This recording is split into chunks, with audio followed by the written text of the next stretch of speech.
amazing Spider-Man. The Fantastic Four think I'm trapped, but they don't suspect my real power. 2 great feature-length Spider-Man thrillers. Extra added attraction. Spider-Man meets the Fantastic Four as the chameleon strikes. Turn the page and begin this classic on page 1. Spider-Man, freak, public menace. Sure, you've read many stories about many different magazine heroes, but there's never been a story like this one, because there's never been a hero like Spider-Man. Page 2. Our scene is the bedroom of Peter Parker, the teenage student whom many consider to be a shy bookworm. But oh, if they only knew. Uncle Ben is dead. And all because I was too late to save him. My Spider-Man costume. I wish there were no such thing. It all started when I was bitten by a radioactive spider. Ouch! And I found myself possessed of a spider's powers. So I designed a costume to go into show business and cash in. But while I was busy showing off, an armed burglar fired one fatal shot at Uncle Ben when he was surprised robbing our house. As soon as I learned what had happened, I sped through the city via my spider's web, lusting for vengeance. He won't escape, Spider-Man. And I soon caught the killer and turned him over to the police. Got you. You ain't human. And now Uncle Ben is gone, and Aunt May and I are alone. And what's worse, without Uncle Ben, we've no money to pay our bills. Please give me a little more time. I'll pay the rent next week if you'll only wait. And so, Aunt May, there's only one thing to do. I've got to quit school and get a job. No, Peter, you mustn't. Your uncle always dreamed of you being a scientist someday. You must continue your study. I've got to help Aunt May somehow. Wait. With my powers as Spider-Man, I can do anything. I can go anywhere. No one, nothing can stop me. Any amount of money could be mine just for the taking. But no. What am I thinking of? I'm no criminal. I'm not a thief. Besides, if I were ever arrested and imprisoned, it would break Aunt May's heart. No, there's only one other way. I've got to perform again. I've got to bring my Spider-Man act before the public once more. I'll call a booking agent tonight. a few days later, at school... Hey, gang, look! Spider-Man's going to put on a show at the town hall tonight. And the admission's only $1. Let's all go. Well, count me out, kids. I can't make it. Well, we might have known he'd rather study. Oh, who needs that working bookworm anyway? It'd be more fun without him. Page 4. That night, as the audience is amazed by Spider-Man's prowess, none suspect the real reason that Peter Parker couldn't be in the audience. I couldn't very well be doing this act and sitting in the audience also.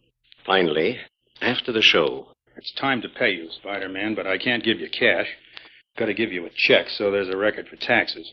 What name should I write the check out to? Name? I can't tell you my real name. No one must know my identity. Just make out the check to Spider-Man. Okay, you're the boss. But you'll have a mighty tough time cashing it. A tough time cashing it, eh? Well, we'll just see about that. I'd like to cash this check. I'll have to see some identification. What about my costume? Don't be silly. Anyone can wear a costume. You have a social security card or a driver's license in the name of Spider-Man? No, I don't.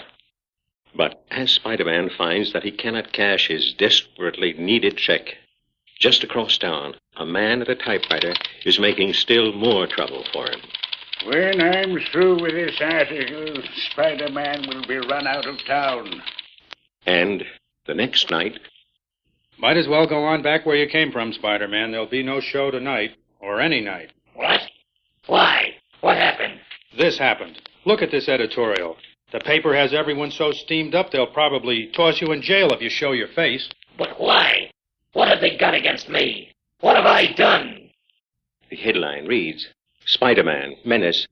But not satisfied with merely writing editorials, J. Jonah Jameson, publisher of the powerful Daily Bugle, delivers lectures all over town. We cannot allow that masked menace to take the law into his own hands. He is a bad influence on our youngsters. Children may try to imitate his fantastic feats.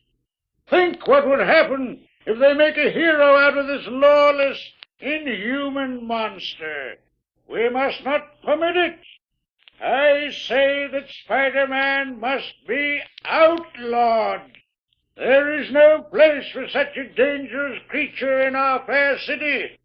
The youth of this nation must learn to respect real heroes, men such as my son, John Jameson, the test pilot, not selfish freaks such as Spider-Man, a masked menace who refuses to even let us know his true identity.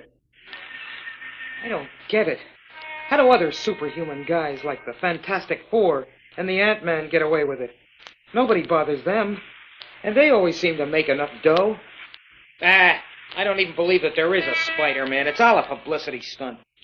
Page 6. Well, if I can't make a living as Spider-Man, the only other thing to do is find a part-time job. I'll take a look through the want ads. But again, Peter Parker meets with frustration. Sorry, Sonny. I ain't looking for a school kid. The job I advertised is for a man. But Extra John Jameson about to orbit Earth in rocket. say, that looks like... It is. It's Aunt May. I wonder where she's going. Oh, no. She's pawning her jewelry. She must be desperate for money. But she doesn't want me to know. She doesn't want to worry me. For me. She's doing it all for me. And there's no way I can repay her. No way I can help her. I can't even find a job. Extra John Jameson, son of the publisher of the Daily Bugle, about to orbit Earth. Extra! It's all his fault. Because of him, I can't perform in public as a Spider-Man. But I can't give up. I've got to earn some money somehow. I can't let Aunt May down, even if it means the Spider-Man will again stalk the city by night. Spider-Man Part 2. Next day, having nothing better to do, Peter Parker finds himself among the spectators, anxiously awaiting the orbit flight of John Jameson. It sure must take a lot of courage to go up in one of those babies. I'll bet even Spider-Man would think twice before volunteering for this ride, huh? I suppose so. 15 minutes to blast off. All unauthorized personnel, clear the field. This is it, John. Make your country proud of you, son, as proud as I, your father, am today. I'll do my best, Dad. I promise. Good luck to you, boy. Minutes later, the capsule with John Jameson inside is set in orbit by a perfect launch.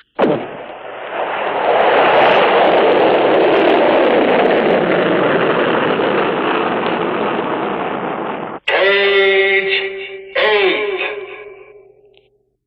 But then disaster strikes. A small section of the forward guidance package breaks loose from the capsule and falls into space. Without this essential guidance unit, the capsule goes into an erratic orbit, completely out of control. Something's wrong. I can't control her. This flashing red light, it can mean only one thing. I've lost the heart of the guidance device. There's no way to direct the capsule now. Meanwhile, miles away... What is it? What went wrong? Capsule is out of control, sir. Component 24-3B has broken loose. Condition red. What's that? Without the missing part, he will continue to go into lower and lower orbit until he crashes to Earth. Gentlemen, we haven't much time. We must find some way to save John Jameson's life, even though the capsule is doomed. Acting with desperate speed, the space technicians attempt to drop a steel net to catch the capsule, but with no success. A complete miss. We've got to find a better way. While unsuspected by all, a better way does exist. In the form of Peter Parker, who has observed the entire dramatic event. There's only one person who can save John Jameson. And that is Spider-Man. I've got to reach the missile control center the fastest way. The way that only Spider-Man can take. Made it! And now? We have a spare 24-3B guidance unit, but there's no way to get it to Jameson in time. You're wrong. There is a way. Spider-Man! Let me have the missing unit. I'll get it to the capsule somehow. Very well. We have nothing to lose. There is no way we can do it. Spider-Man, bah! He's just a publicity-seeking phony. He's trying to grab a headline. What can he do? Instead of flapping your lips, mister, just watch and see what I can do. Wait! Page 10. The capsule is getting lower every second.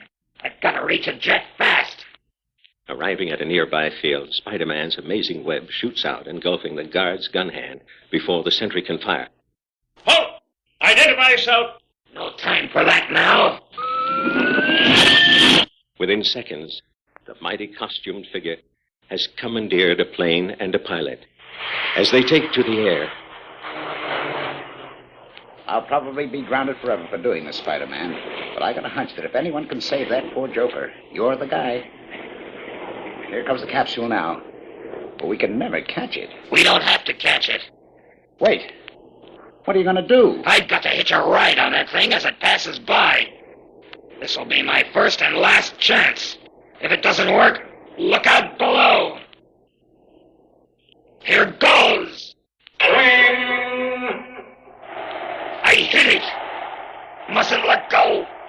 I've got to pull myself up, fighting against all this wind resistance.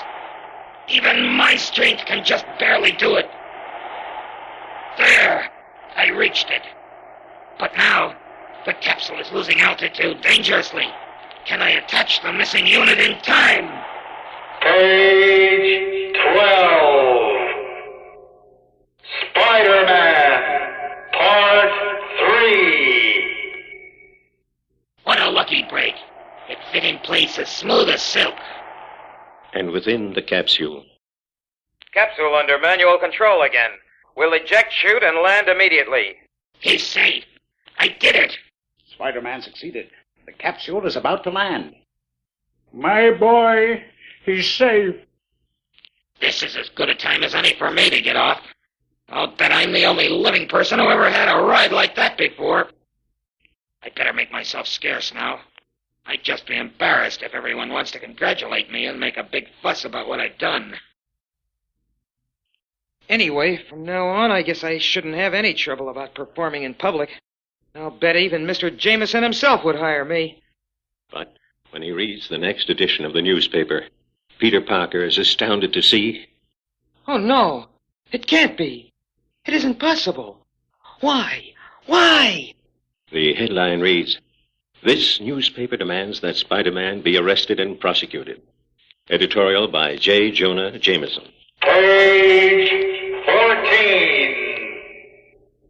It was all a plot by Spider-Man to steal the spotlight from my son. I accuse Spider-Man himself of sabotaging the capsule so that the guidance unit would fall off. Spider-Man unlawfully broke into a military base and commandeered a plane by force. Then, by means of a grandstand play, he tried to make a hero of himself. But he caused an important missile test to fail and set our space program back by many weeks. I repeat, Spider-Man is a menace to America.